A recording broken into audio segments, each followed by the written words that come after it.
A mediados de 1945, la guerra en Europa parecía acercarse a su fin, pero mientras tanto en el Pacífico, Japón aún presentaba batalla como el último bastión del eje.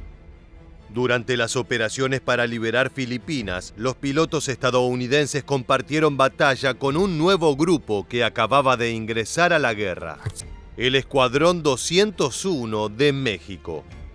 Primero los anfitriones tuvieron sus dudas, sin embargo con el tiempo los soldados mexicanos se ganaron el respeto de sus pares. En este video de historia militar vamos a conocer todo sobre una de las pocas unidades latinoamericanas que combatieron contra las fuerzas del eje. Esta es la historia del glorioso Escuadrón 201. Antes del comienzo de la Segunda Guerra Mundial, el gobierno mexicano había mostrado su desaprobación por las naciones fascistas que luego conformaron el eje. Ya en 1935, México se sumó a los bloqueos económicos contra el reino italiano por la anexión de Etiopía.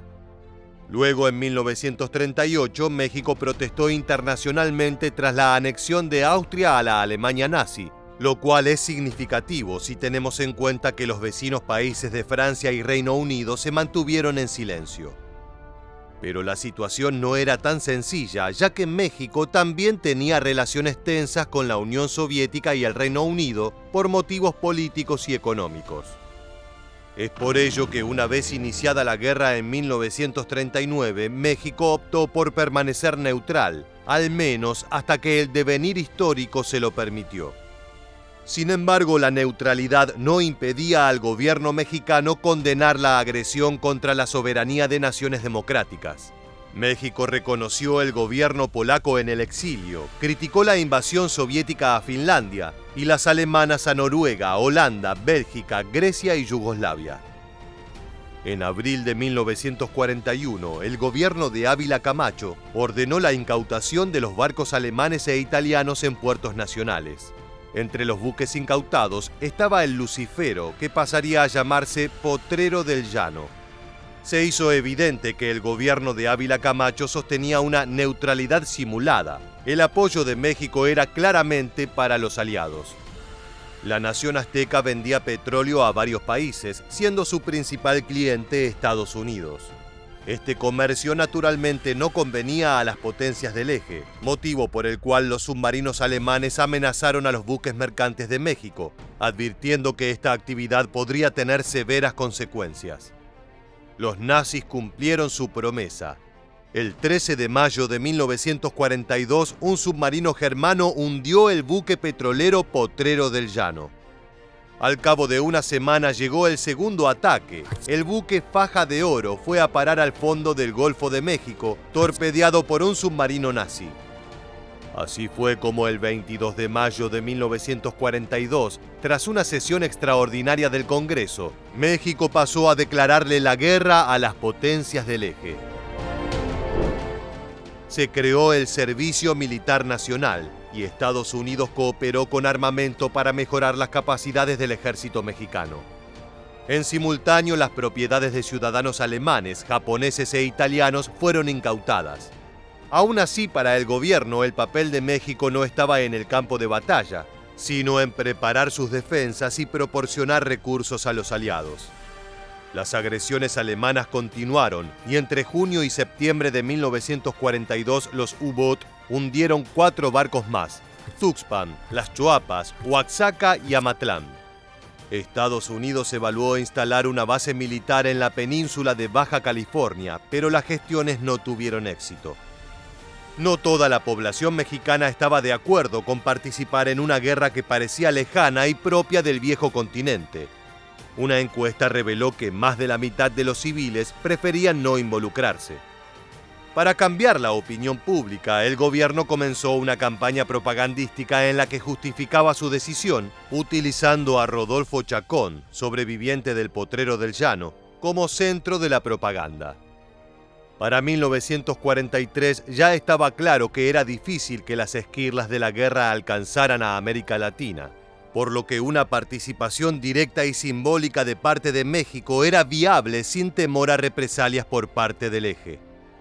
Así fue que el gobierno decidió enviar al frente de batalla a un grupo reducido de soldados que lucharon bajo la bandera mexicana. Esta fuerza operó como la Fuerza Aérea Expedicionaria Mexicana, o FAEM, con la denominación de Escuadrón 201 y el nombre de guerra de Águilas Aztecas. En 1944 llegó a Estados Unidos el equipo mexicano para recibir entrenamiento en operaciones aéreas, y allí fue donde se familiarizaron con la maquinaria que emplearon durante todo el año siguiente en el Teatro del Pacífico, combatiendo a Japón. Los miembros del Escuadrón 201 sabían que se enfrentarían a un enemigo poderoso en su propio territorio. El veterano Fernando Nava Musa cuenta que durante el viaje, un cocinero estadounidense les dijo que eran muy jóvenes para morir. Los japoneses eran un rival poderoso y que estaba dispuesto a todo para alcanzar la victoria. Cuando llegaron a las bahías de las Filipinas, se encontraron con muchos barcos hundidos. Más allá de esa tétrica primera imagen, fueron recibidos con una gran fiesta por parte del gobierno filipino, que incluía comida y una banda musical. Sin embargo, las cosas no tardarían en ponerse más serias. A partir de junio de 1945, durante la batalla de Luzón en las Filipinas, el Escuadrón 201 voló misiones junto al Escuadrón de Caza 310 de la Fuerza Aérea de Estados Unidos. Inicialmente pilotaron aviones prestados por la USAF, pero con el tiempo recibieron 25 nuevos P-47D-30RA Thunderbolt, que fueron marcados con las insignias de las instituciones aéreas de ambos países. La base de operaciones del Escuadrón 201 se estableció en Porac, Pampanga, en el complejo Clark Field de la isla de Luzón. Desde allí la unidad mexicana voló más de 95 misiones de combate, acumulando un total de 1.900 horas de vuelo.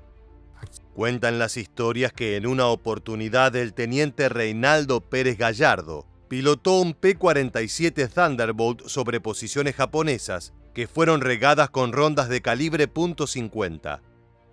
El ataque a baja altura fue letal y los camiones nipones quedaron destrozados. Gallardo ascendió con su caza sobre el cielo del Pacífico. Por la radio, una voz estadounidense exclamó entusiasmada: «¡Mira a ese mexicano loco!». Ese esfuerzo sirvió para bombardear la región y expulsar a las fuerzas japonesas que allí se escondían. Durante su lucha en las Filipinas, 5 pilotos del escuadrón murieron. Uno fue derribado, otro se estrelló en combate y 3 se quedaron sin combustible durante misiones y murieron en el mar. Las pérdidas humanas dificultaron la performance del Escuadrón 201 una vez completada su misión en Filipinas. Cuando el grupo de caza 58 de Estados Unidos partió con destino a Okinawa el 10 de julio de 1945, los mexicanos debieron quedarse atrás esperando pilotos de reemplazo que se encontraban en territorio estadounidense completando su entrenamiento. A medida que la guerra alcanzaba su fin, el Escuadrón 201 recibió el crédito de colaborar en la contención de más de 30.000 soldados japoneses y en la destrucción de edificios, vehículos, tanques, ametralladoras y piezas de artillería muy importantes para las fuerzas del eje. El 12 de octubre el escuadrón entregó sus aviones y se iniciaron los preparativos para el regreso a México. Los soldados abordaron el buque Sea Marlin el 23 de octubre, arribando el 13 de noviembre a San Pedro, California. Finalmente, el 18 de noviembre de 1945, el Escuadrón 201 regresó a la Ciudad de México en el marco de un desfile militar en la Plaza de la Constitución. Los integrantes de esa Fuerza Aérea Expedicionaria Mexicana fueron ascendidos y se les entregaron numerosas medallas por su servicio. Una vez terminada la guerra, en 1945 la Secretaría de la Defensa Nacional declaró que la FAEM quedaba oficialmente desintegrada, así que las unidades quedaban a disposición del Estado Mayor. Además, se creó una bandera del Ejército Mexicano en homenaje a la Fuerza Aérea Expedicionaria para conmemorar la participación de las unidades mexicanas en Asia. En México se han nombrado calles, barrios, vecindarios y escuelas en honor al Escuadrón 201, por lo que su recuerdo sigue muy presente. Es importante destacar que la participación de México en la Segunda Guerra Mundial no puede reducirse a las posturas formales del gobierno o el envío del Escuadrón 201. Miles de ciudadanos mexicanos combatieron en el campo de batalla como voluntarios en ejércitos extranjeros o como residentes de otros países.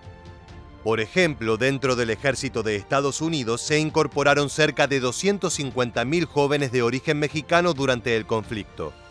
Tal fue el efecto que en 1943 se formalizó el enrolamiento de ciudadanos mexicanos a las filas del Tío Sam. Su esfuerzo también fue parte de la gesta para destruir al Tercer Reich. Esperamos que este video sirva para recordar el esfuerzo de los soldados de diversas naciones que aportaron su grano de arena durante la Segunda Guerra Mundial. Por el momento nos despedimos hasta la próxima entrega de Historia Militar.